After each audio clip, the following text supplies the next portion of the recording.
नमस्कार मैत्रिणींनो, आज मी तुम्हाला दाखवत आहे माझ्या मालवणी पद्धतीने कशी डाळ बनवायची, तिखट डाळ कशी बनवायची। त्यासाठी इथे मी छोट्या कुकरमध्ये ही 4 लोकांसाठी डाळ उकडून घेतली आहे। चला तर मी ह्याची फोडणी कशी द्यायची ती दाखवते। त्यासाठी इथे मी एक टोप गरम करत ठेवला आहे। टोप गरम झालेला आहे। आता आपण ह्यात तेल ओतून घेऊया 2 पळी। बघू शकता मी दोन चमचे तेल ओतून घेतले। आता आपण ह्यात तेल गरम झालं की नाही ते चेक करूया। नाही झालं अजून, तेल व्यवस्थित गरम होऊ दे। बघू शकता तेल छान गरम झालंय। आता आपण त्यात अर्धा चमचा होईल एवढी अंदाजे राई टाकून घेऊया। बघा तेल छान गरम झाले, राई तडतडते। आता हे मी 2-3 लसूणच्या पाकळ्या कापून घेतल्या आहेत, तेही व्यवस्थित भाजून घेऊया। लसूण व्यवस्थित ब्राऊन व्हायला पाहिजे, मग डाळीला चव खूप सुंदर येते। त्याचप्रमाणे इथे मी घेतला आहे हा कढीपत्ता, 2-3 पानं कढीपत्ता आहे। कढीपत्ताही व्यवस्थित ढवळून घेऊया। आता हे सर्व भाजलं गेले। त्यात आपण टाकायची आहे अर्धा चमचा हळद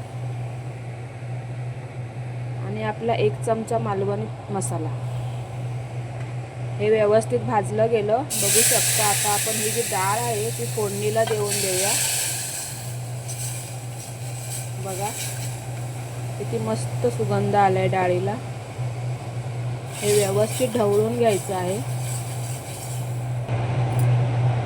बघू शकता इथे डाळ मी व्यवस्थित ढवळून घेते आहे। तुम्हाला जशी जाड पातळ हवी त्याप्रमाणे तुम्ही करू शकता। आता ह्या तिखट डाळीमध्ये मालवणी पद्धतीने करण्यासाठी मालवणी पद्धत दाखवते ना, त्याच्यामध्ये हे जे मी वाटण काढलंय ना ते वाटण 2 चमचे टाकून घ्यायचे। हे तुम्ही वाटण टाकलात ना तर डाळीला एवढी छान टेस्ट येते ना, एकदा तुम्ही ट्राय करून बघा हे वाटण टाकून। असं जे भाजलेलं वाटण आहे ते कच्चं वाटण तिखट डाळीला टाकायचं नाही, त्याने आपला वास निघून जातो पूर्ण आणि डाळीला चवही लागत नाही। तर हे 2 चमचे वाटण मी टाकून घेणार आहे।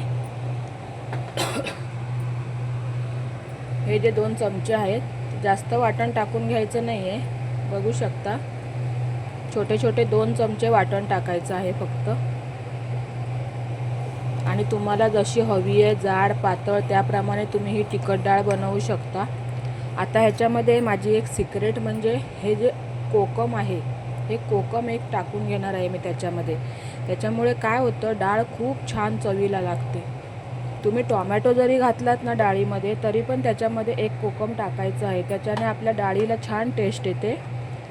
आता आपण त्याच्यामध्ये चवीप्रमाणे मीठ टाकून घेऊया। जसं चवीप्रमाणे हवं त्याप्रमाणे आपण मीठ टाकून घ्यायचं आहे। आणि हे फक्त 5 मिनिटं डाळ उकळून घ्यायची आहे। डाळ आपली ऑलरेडी उकडलेली आहे, एकदम व्यवस्थित उकडलेली आहे। तर आपण ह्याला फक्त हे वाटण टाकलं आहे ना ते कच्चं राहू नये म्हणून 5 ते 7 मिनिटं उकळवून घ्यायचं आहे। जास्त डाळ उकळवून घ्यायची नाही आहे। एक समजा तुम्ही डाळ जास्त उकळवून घेतला तर डाळ पूर्ण पाण्यासारखी लागणार आहे, त्याची चवही पूर्ण निघून जाणार। तेव्हा 5 ते 7 मिनिटं फक्त उकळवून घ्यायची आहे आणि मस्तपैकी आपण भाताबरोबर खायची आहे। जर तुमच्याजवळ ज्या दिवशी मच्छी फ्राय असेल ना त्या दिवशी नक्की डाळ बनवून बघा, छान टेस्ट येते ह्या भात आमटीमुळे। चला तर मग माझी रेसिपी आवडली असेल तर लाईक करा, शेअर करा आणि सबस्क्राईब करायला विसरू नका। आणि ही डाळ कशी झाली आहे हेही मला तुम्ही कमेंटमध्ये ज़रूर सांगा। चलो बाय बाय।